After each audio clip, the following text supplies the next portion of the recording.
सुबह की पहली किरण के साथ जब मोहन अपने खेत पहुंचा तो उसकी आंखें फटी की फटी रह गईं। जहां कल तक धूल उड़ती थी, आज वहां घुटनों तक ऊंची हरी भरी फसल लहलहा रही थी। बड़े बड़े चमकदार आलू और मोतियों जैसे मटर के दाने। तभी वहां से काला गुजरा।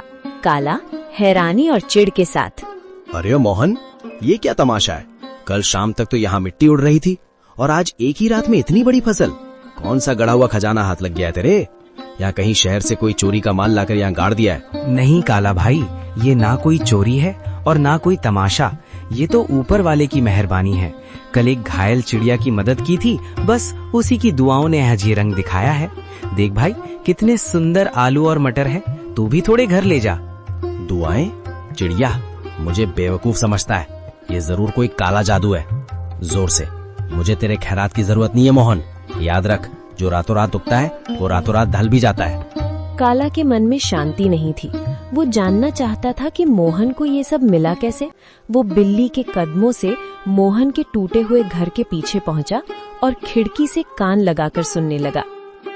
अंदर मोहन, बिमला और माँ बातें कर रही हैं। मोहन, मुझे अब भी यकीन नहीं होता।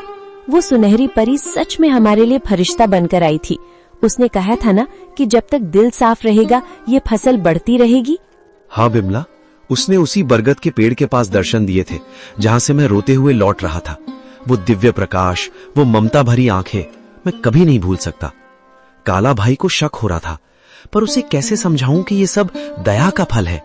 काला खिड़की के बाहर बुदबुदाते हुए, अच्छा तो ये बात है। बरगद का पेड़, परी और सुनहरी पोटली। अगर उस भीख मंगे मोहन को परी मिल सकती है तो मैं तो उससे कहीं ज्यादा चालाक हूँ। मैं भी कल उसी पेड़ के पास जाऊंगा और उस परी से सब कुछ छीन लूंगा। काला सुबह सुबह उसी बरगद के पेड़ के नीचे पहुंच गया। उसने एक जाल बिछाया और एक चिड़िया के आने का इंतजार करने लगा। उसने सोचा कि वो किसी चिड़िया को घायल करेगा और फिर उसकी मदद का नाटक करेगा। कहाँ है वो परी? ओ चिड़िया, बाहर निकल। देख, मैं तेरे लिए कितने दाने लाया हूँ। बस एक बार मेरे सामने आ जा और मुझे वो मखमली पोटली दे दे। मुझे आलू मटर नहीं, मुझे सोना चाहिए, चांदी चाहिए। मैं उस मोहन से बड़ा आदमी बनना चाहता हूँ। काला घंटों चिल्लाता रहा। कभी रोने का नाटक करता तो कभी लालच में पेड़ की टहनियां हिलाता, लेकिन वहाँ सन्नाटा छाया रहा। अचानक एक तेज ठंडी हवा चली और एक आकाशवाणी हुई। काला, प्रार्थना हृदय से की जाती है, लालच से नहीं।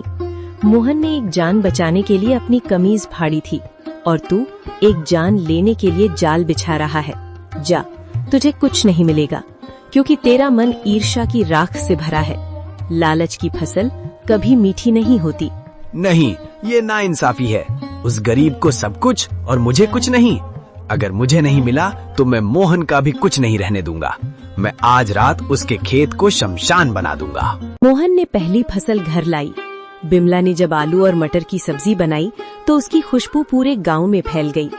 बीमार माँ ने जैसे ही एक निवाला खाया, उनके चेहरे पर रौनक आ गई। पिताजी, ये आलू तो बहुत मीठे हैं। क्या ये सचमुच हमारे खेत के हैं? अब मुझे स्कूल जाने के लिए नया बस्ता मिलेगा ना? हाँ मेरे बच्चे, अब हम कभी भूखे नहीं सोएंगे। बिमला देखो, भगवान ने सुन ली। आज माँ की आंखों में चमक देखी? ये उन जादुई बीजों का ही प्रताप है। बिमला आंखों में आंसू भरकर, मैं तो डर गई थी मोहन।